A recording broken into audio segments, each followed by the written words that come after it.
Well, I'm excited for Godzilla Minus One. So Godzilla Minus One released their, I guess you could say, their second final trailer. I'm not sure, they might have one more. Um, they don't need no more. They got me hooked. I had the movie playing at one of my other theaters because I looked it up. I am purchasing tickets for that one. I'm interested. This film arguably will be the last good blockbuster film we'll get this year. And I'm talking about good. I mean, everything else has been crap. This will actually be good.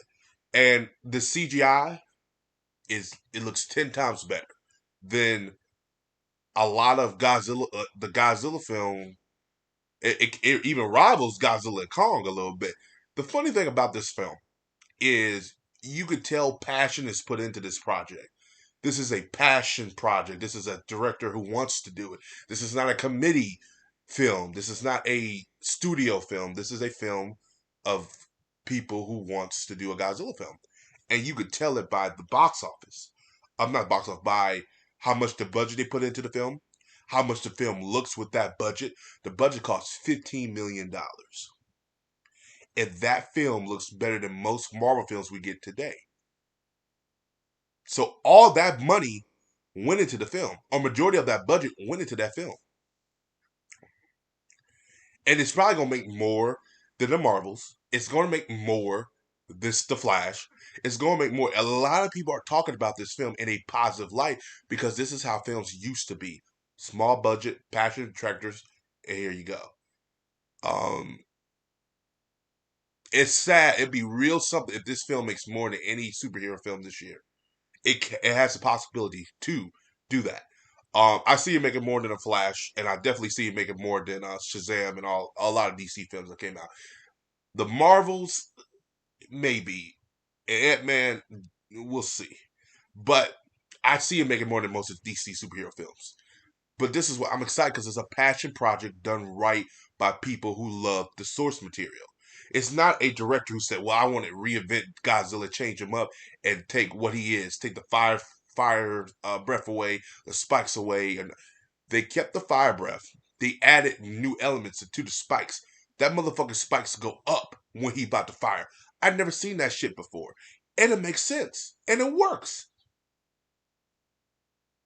This Godzilla looks scary as hell. He doesn't look like the Godzilla over here in Hollywood. He don't even look like the Godzilla that one that took that destroyed New York. That film we don't talk about. He looks scary, like very scary, and it frightened me.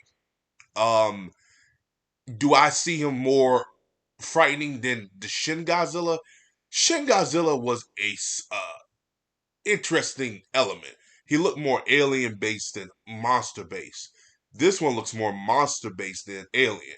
Because if someone told me shit Godzilla came from space, I could believe that, especially with all the evolutions he did. Um, this one looks more monster based, if that makes sense, and it works. Set after World War II, the government, you can tell the U.S. is probably going to be the cause of it, especially with those atomic bombs, etc., etc. And I can't wait for the film. I really can't. This is my anticipated film all year. Do I see this film topping uh, the Godzilla versus Kong box office? Perhaps. I don't know. I like those films too, but they have problems, especially with the human elements. Uh, I like Godzilla King of the Monsters, and that has less humans and more monsters that people hated that film. So it is what it is. You can't win for losing with Godzilla. You give them more monsters, fans hate it. You take more monsters away, fans don't. It's weird. They like Godzilla versus Kong though. I guess because it's Godzilla versus Kong, which is a good spectacle because you finally get it on the big screen, which we've been wanting to see for years. So that's probably why a lot more people were invested in that one. So yeah, it is what it is. But as always, guys, like, subscribe. Please have a Johnson day. But look at this scene here where they're attacking Godzilla on the boat. I've never seen that before. I've never seen that before. Maybe in the cartoons, but I've never ever seen that. That is interesting as all hell. That alone had my money. I said, and then him throwing boats and stuff. It looks scary. He's scary and menacing. Oh Lord. But I'm intrigued. Oh my God. I cannot wait. I'm a kid because I've been a huge Godzilla fan for years. I even saw the hokey ones. But when one thing I like about Godzilla, the Japanese version, they know how to make him because they know what worked, and they know going back to its roots is good. Shin Godzilla tried to do that, and I didn't hate Shin. I actually liked it because it was different. But it felt more alien based. It felt Godzilla was from another world. Some people said, no, he was from Earth. No, the fuck he did when all those evolutions like that. That's some alien shit, you know? But not like alien from the movie, but it just felt alien. He felt like he's from another world, which Godzilla shouldn't feel like that. That's King Ghidorah, but it is what it is.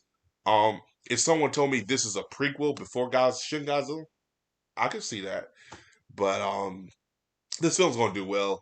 I see them keeping this version of Godzilla for the years come on. The CGI looks incredible for him. The way he's presented. If you go watch that trailer, he's spinning his tail. His tail's knocking down buildings. He's attacking ships. This scene alone has already got my money. But when he hit his tail and smacked the building, I've never seen that on the big screen like that before. I've seen it maybe in cartoons or video games, but you don't see that. That is key detail. Someone put their effort into that. You don't see that a lot. And my God, there's nothing else I need to say. As always, guys, like, subscribe. Peace. Have a Johnson day. If there ain't one film review that's coming out this year, you may not get the Marvels, but your ass is going to get Godzilla -1 review. As always, peace. I'm out.